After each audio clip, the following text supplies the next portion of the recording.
Everyone, आज हम देखेंगे इंद्रधनुष कैसे बनता है। वैसे तो सभी को ये पता होगा इंद्रधनुष बनता कैसे है, हाउ रेनबो इज फॉर्म्ड। और देखिए जून का महीना है, बारिश आने वाली है और ऑलमोस्ट बारिश आ ही गई है। रोज आए दिन शाम को दोपहर के बाद में बारिश होती है ना। तो रेनबो कैसे बनता है, क्या है, मतलब हमेशा बच्चों के मन में जिज्ञासा होती है यार ये रेनबो कैसे बन गया, इतने सारे 7 कलर इसमें कैसे आ गए हैं। तो आज मैं आपको वही बताती हूँ कि रेनबो कैसे बनता है।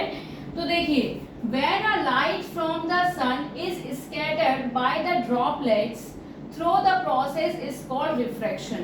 एक्चुअली में क्या होता है, दो प्रोसेस होती हैं, एक तो स्कैटरिंग ऑफ लाइट और एक रिफ्रैक्शन के कारण ही रेनबो क्रिएट होता है।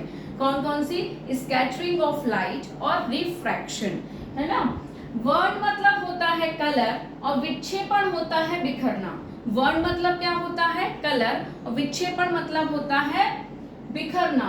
लाइट के अंदर 7 रंग होते हैं। जो एक व्हाइट लाइट रे होती है उसके अंदर 7 रंग होते हैं, और जब ये 7 रंग होते हैं और जब ये किसी प्रिज्म से जाते हैं तो ये 7 टुकड़ों में 7 पार्ट्स में टूट जाते हैं।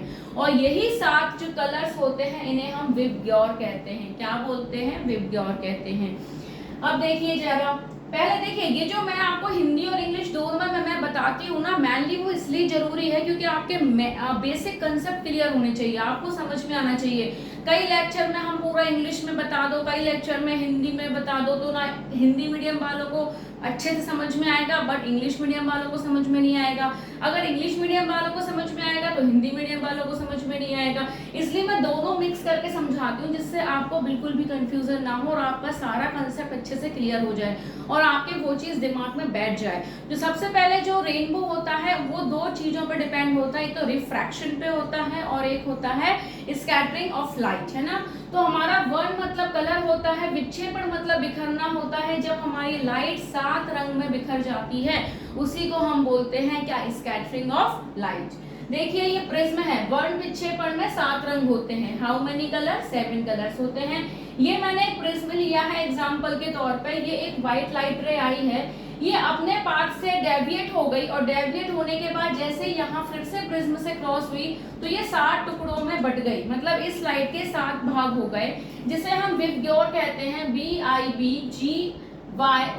V मतलब वायलेट, I मतलब इंडिगो, B मतलब ब्लू, G मतलब ग्रीन, Y मतलब येलो, O मतलब orange, red, R for red. सबसे ज्यादा मैक्सिमम डेविएशन जो होता है ना वो उसमें वॉयलेट कलर में होता है, मतलब वॉयलेट कलर सबसे ज्यादा बिखर जाता है ना। इसलिए हम वॉयलेट कलर का यूज ट्रैफिक सिग्नल्स में नहीं करते हैं। अगर हम वॉयलेट कलर का यूज ट्रैफिक सिग्नल में करेंगे तो पूरा फैल जाएगा और अच्छे से क्लियर नहीं हो पाएगा कि हमें आगे जाना है या रुकना है। फिर वैसे ही देखिए सबसे कम बिखराव, मतलब सबसे कम जो अपने पास से डेविएट होती है ना वो होती है रेड कलर। इसलिए हम डेंजर जोन के लिए, खतरे के सिग्नल के लिए भी लाल कलर को यूज करते हैं कि वो दूर से दिखाई पड़ जाएगा कि यहाँ पे कुछ खतरा है ना। तो मैक्सिमम मिनिमम डेविएशन, सबसे कम बिखराव किस लाइट में होता है, रेड कलर में होता है। इसलिए रेड कलर को हम ट्रैफिक सिग्नल्स के लिए यूज करते हैं, रेड कलर को हम डेंजर जोन के लिए भी यूज करते हैं। अब देखिए अब ये मतलब रेनबो बनता कैसे है, मेनली उसका प्रोसीजर लिखा हुआ है। बरसात के बाद बहुत सारी पानी की बूंदें हवा में लटक जाती हैं। बारिश तो हो गई लेकिन कई सारे ड्रॉपलेट्स ऐसे होते हैं वो पानी में ही लटक जाते हैं और वो प्रिज्म का काम करते हैं। मतलब जो ड्रॉप है पानी की वो किसका काम कर रही है, फिर प्रिज्म का काम कर रही है। और जब पानी की बूंद में से रोशनी क्रॉस करेगी तो वो 7 कलर में बिखर जाएगी, है ना। मतलब प्रिज्म का काम करते हैं, जब उसमें प्रकाश आता है तो 7 कलर्स में टूट जाता है और वही 7 कलर्स हो जाता है हमारा इंद्रधनुष। क्या बनता है, इंद्रधनुष बनता है, रेनबो बनता है। फिर बच्चे देखते हैं वाओ कितना सुंदर लग रहा है, लेकिन वो एक्चुअल में बनता कैसे है, बारिश के बाद में कुछ पानी की बूंदें हवा में लटक जाती हैं। उस लटकने के बाद में जब हमारा प्रकाश, जब हमारी लाइट उस ड्रॉपलेट से क्रॉस करती है और वो हमारा व्हाइट लाइट रे क्रॉस करने के बाद में 7 कलर्स में ब्रेक हो जाता है, दिस इज कॉल्ड रेनबो। उसे हम क्या बोलते हैं, रेनबो कहते हैं।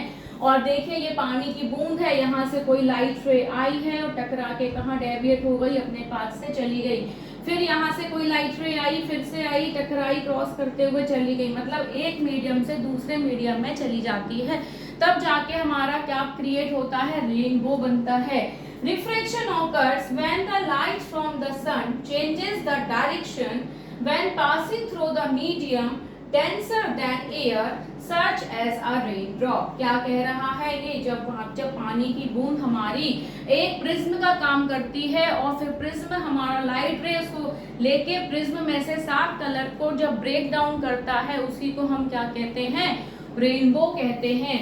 तो देखिए रेनबो कैसे बनता है, जब कोई व्हाइट लाइट रे एक मीडियम से दूसरे मीडियम में आके 7 कलर्स में ब्रेक डाउन होती है, उसके बाद क्या बनता है, रेनबो क्रिएट होता है। ये दो चीजों पर डिपेंड होता है, स्कैटरिंग ऑफ लाइट और किस पर डिपेंड होता है, रिफ्रैक्शन पे डिपेंड